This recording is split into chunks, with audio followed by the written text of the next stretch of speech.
유승원 목사의 은혜의 뒷이야기. 기도하시나요? 얼마나 하시나요? 나는 기도 안 해도 된다고요? 제가 볼 때 역사 속에서 살았던 인물 중 기도하지 않아도 되는 사람, 기도할 필요가 없을 것 같은 사람 한 명을 들라고 하면 그것은 분명히 예수님이십니다. 사람으로 오신 하나님이시니까, 하나님의 아들이신 성자 하나님이시니까. 그런데 예수님께서는 정말 많이 기도하셨습니다. 새벽에 한적한 곳에서 밤에 산으로 가셔서. 히브리서 기자는 그분의 기도 생활을 이렇게 정리해 줬습니다. 히브리서 5장 7절 말씀입니다. 그는 육체에 계실 때에, 즉 사람으로 있을 때에 자기를 죽음에서 능히 구원하실 이에게 심한 통곡과 눈물로 간구와 소원을 올렸고 그의 경건하심으로 말미암아 들으심을 얻었느니라. 무슨 뜻일까요? 하나님의 아들이시라도 사람으로 계실 때는 기도하지 않으면 살 수 없었고 일할 수 없었고 열매 맺고 사명 감당할 수 없었다는 뜻입니다. 사람은 기도하지 않으면 못 산다는 의미입니다. 사람만 기도합니다. 짐승은 기도하지 않습니다. 사람만이 하나님의 형상대로 만들어져서 하나님과 관계를 갖고 그분과 소통을 하면서 살도록 창조되었습니다. 하나님과의 관계의 방법이 바로 기도입니다. 기도하지 않으면 못 살게 되어 있는 것이 인간입니다.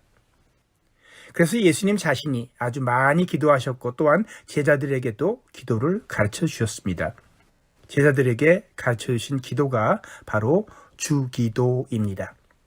주님의 마음이 담겨 있고 주님이 가르쳐 주셨지만 우리가 해야 되는 우리의 기도입니다.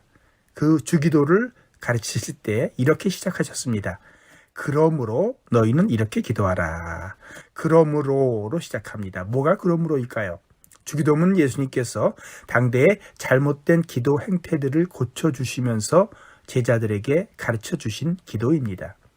두 가지 잘못된 기도 모습을 지적하신 내용이 있기 때문에 그러므로로 시작합니다. 우선 첫 번째 것.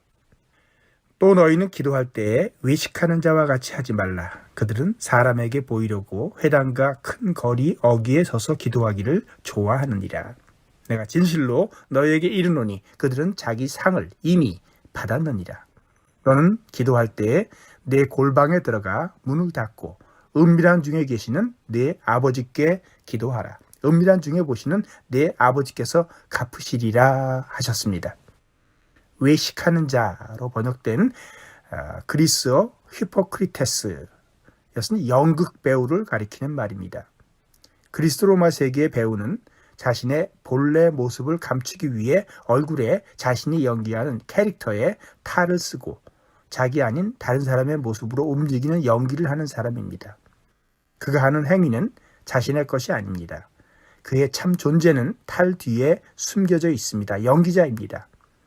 유대 종교 지도자들의 속마음은 기도할 때 자신을 지켜보는 거리와 회당의 관중들에게 향했습니다.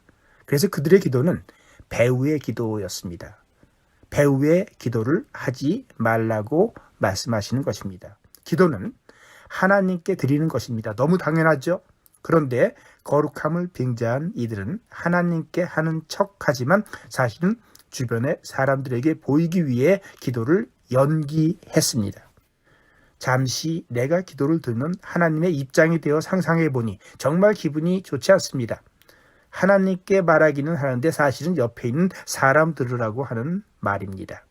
눈도 하나님을 바라보지 않고 계속 두리번 딴 사람들 훔쳐봅니다. 다른 사람들의 관심을 끄는 것이 주 목적입니다. 하나님은 완전히 이용을 당하고 있습니다. 이것이 바로 배우의 기도, 외식하는 자의 기도입니다. 외식하는 자의 기도, 배우의 기도는 신성모독입니다. 배우의 기도를 하면 안 됩니다. 내 의식 속에서 주변의 관객을 없애야 됩니다. 눈길을 의식하게 만드는 관객들을 다 제거하고 나면 나와 하나님만 남습니다. 나와 하나님만 있는 곳. 그래서 내가 다른 어떤 것도 어떤 사람도 의식하지 않고 하나님과만 대면하는 곳. 그 공간과 시간이 바로 예수님 말씀하시는 골방입니다. 아주 당연한 얘기를 하십니다. 기도는 사람에게 하는 것이 아닙니다. 기도는 하나님께 하는 것입니다. 지금까지 시카고 언약장로교회 유승원 은퇴 목사의 은혜의 뒷이야기였습니다.